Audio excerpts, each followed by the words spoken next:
तुम कुछ बोल नहीं बोलूँगा सर।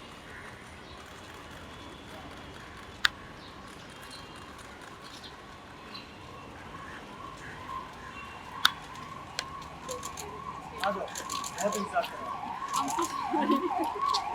आगे मत जाओ कोई।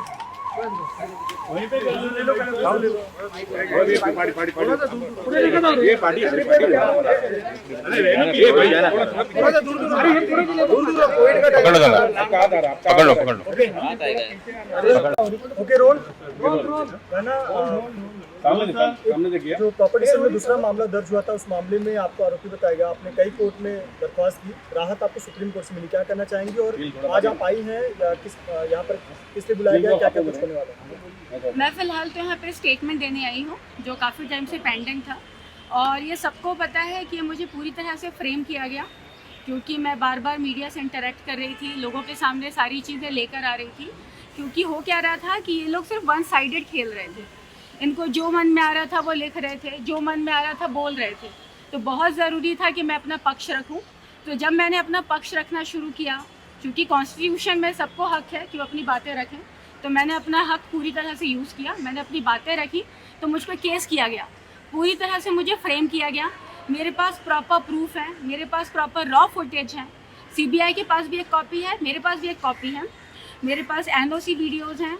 जिस लड़की ने मुझ पर केस किया है उसने 4 अलग अलग डायरेक्टर्स पे केस किया है। मजाक चल रहा है कि वो एक शूट पे जाती वहाँ भी फोर्स हो रहा है, सेकंड पे जा रही वहाँ भी उसके साथ फोर्स हो रहा है। पता नहीं किस टाइप का मजाक चल रहा है। सबको पता है कि गलत केस था। आप मेरी एफआईआर कॉपी भी देखोगे, वहाँ भी पता चलता है कि गलत केस है। इसके बावजूद केस को बढ़ाया गया, बट फाइनली मैं बहुत थैंकफुल हूँ सुप्रीम कोर्ट की कि उन्होंने मुझे रिलीफ दिया है। अभी मैं इंटरिम बेल पर हूँ और बहुत जल्दी मुझे एंटिसिपेटरी बेल मिल जाए, मैं यही उम्मीद करती हूँ। इस मामले में राज कुंद्रा अभी 3 दिनों पहले जेल से बाहर आए। जब वो जेल गए थे तब आपने उनका सपोर्ट किया था कि जो मूवी है उसको इरोटिका बताया था। अभी किस तरह से आपका बयान होगा? वो जेल से बाहर आए हैं जमानत पर 64 दिनों बाद। देखो, अभी मैं राज कुंद्रा पे कोई कमेंट पास नहीं करना चाहूँगी, लेकिन मैं ये ज़रूर कहूँगी कि जो भी फिल्में हम लोगों ने बनाई हैं, सारी फिल्में एरोटिक हैं, बोल्ड हैं। कोई भी फिल्म पॉर्न की कैटेगरी में नहीं आती है। किसी भी फिल्म में ऐसी कोई भी एक्टिविटी नहीं हुई है जिसे आप पॉर्न कह सकें। और अपार्ट ऑफ ऑल दिस, अभी तक डिजिटल में सेंसर नहीं है। अगर आपके घर में डोर नहीं है, दरवाज़ा नहीं है, तो कोई परमिशन लेके नहीं आएगा। सो जहाँ पे किसी चीज़ की परमिशन की ही ज़रूरत नहीं है, उस पर बिना मतलब का केस बना दिया जाता है। बाद में लड़कियों को ज़बरदस्ती ब्लैकमेल करके कि अगर आप केस नहीं करोगे तो आपको भी एक्यूज बना दिया जाएगा। तो बेटर आप विक्टिम बन जाओ, उन्हें फोर्स करके केस करवा दिया जाता है। सो ये सारी तरह से गंदगी फैलाई जा रही है। और मैं अभी भी यही कहूँगी कि पहले भी मैं यही कह रही थी कि फिल्में एरोटिक हैं, बोल्ड हैं। कोई भी फिल्म पॉर्न की कैटेगरी में आती ही नहीं है। उन्हें बार बार पॉर्न कह देना, गलत तरीके से चीज़ों को फ्रेम कर देने से चीज़ें नहीं बन जाती जो आप कहते हो। सच सच ही रहेगा। और मेरे पास हर चीज़ का रॉ फुटेज है, मेरे पास हर चीज़ का प्रूफ है। प्रॉब्लम ये है कि ये प्रूफ मैं तब दिखा सकती हूँ जब केस खुलेगा। अभी तो फ़िलहाल जो लड़ाई चल रही है वो सिर्फ इस चीज़ की लड़ाई है कि इन्हें मुझे जेसी चेहरे में रखना है या पीसी में रखना है। पहले ये सॉर्ट आउट हो जाए, तो जब मेरा केस खुलेगा तब ऑटोमेटिकली सबके सामने सच आ जाएगा कि किस तरीके से मुझे फ्रेम किया गया, किस तरीके से मुझे फंसाया गया। एक आखिरी सवाल, आप कह रही हैं कि फ्रेम किया जा रहा है जबरन। जो इस केस में जुड़े हुए लोग हैं उनको बोला जा रहा है कि आप बयान दो या लड़की को एफआईआर करने के लिए कहा गया। कौन लोग हैं, क्यों कर रहे हैं, कौन लोग? क्योंकि केस बहुत कमज़ोर है। जब आप कोई केस बना लेते हो, आपको भी जवाब देना पड़ता है कि आपने केस क्यों बनाया है, क्योंकि आप भी किसी न किसी को आंसरेबल होते हो। आपके हिसाब से कॉन्स्टिट्यूशन नहीं चलता। तो जब आपको पता होता है कि आप कमज़ोर हैं, तो आपको 1-2 कड़ियाँ और जोड़नी पड़ती हैं। कहते हैं ना, अगर रस्सी कमज़ोर है तो गठान लगानी पड़ती है। तो वही चल रहा है यहाँ पे। इन्हें पता है कि पॉर्न का कोई केस ही नहीं बनता, क्योंकि अभी तक डिजिटल पे सेंसर नहीं आया है।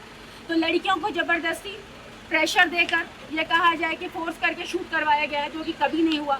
और मैं एक और बात कहना चाहूँगी, जो लड़कियाँ ये अभी केस करके बहुत खुश है ना कि हमने केस तो कर दिया, हमारी जीत हो गई, मैं बाकायदा जहाँ तक मैं लड़ सकूँगी मैं वहाँ तक लड़ूंगी। जितनी बार मुझे लड़ना पड़ेगा मैं उतनी बार लड़ूंगी, और मैं हर बार सच सामने लेकर आऊँगी।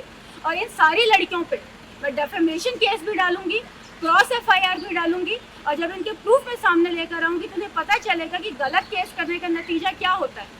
मैं लड़की होकर मुझ पर 376D लगा दिया। इमेजिन करो, अगर मेरी जगह कोई लड़का होता उसकी ज़िंदगी निकल जाती है प्रूफ करने में कि उसने किसी का रेप नहीं किया है।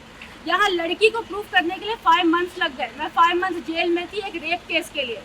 यहाँ रोड चलते हुए किसी आदमी पे एक लड़की बोल देगी ना, इसने मेरा रेप किया, इसने मुझे छेड़ा, कोई सफाई नहीं मांगता, कोई नहीं पूछता, कोई एक प्रूफ नहीं मांगता, तो फिर ये तो गलत है ना। आपको लड़ने का हक है, मैं लड़ूंगी। और इन सारी लड़कियों को ये सबक मिलना चाहिए कि गलत केस नहीं करना चाहिए। आप अगर सच हैं तो सच के लिए लड़ो। और एक बात कही जाती है, सच ही हमेशा जीतता है, तो मैं ही जीतूंगी। सचिन वजे इसको शुरुआत में केस को देख रहे थे, उनको लेकर भी कोई आपके मन में सवाल क्यों? जिस तरह से उनका नाम बाद में आया वसूली केस में और अभी मर्डर केस में भी आरोपी हैं, तो कहीं ना कहीं संदेह पैदा होता है कि उनका मकसद क्या था उनका कहीं ये दर्ज करने का केस। देखो, उसका कोई रिलेशन नहीं है ये केस। हमारे केस से उसका कोई लेना देना नहीं। Thank you. एक मिनट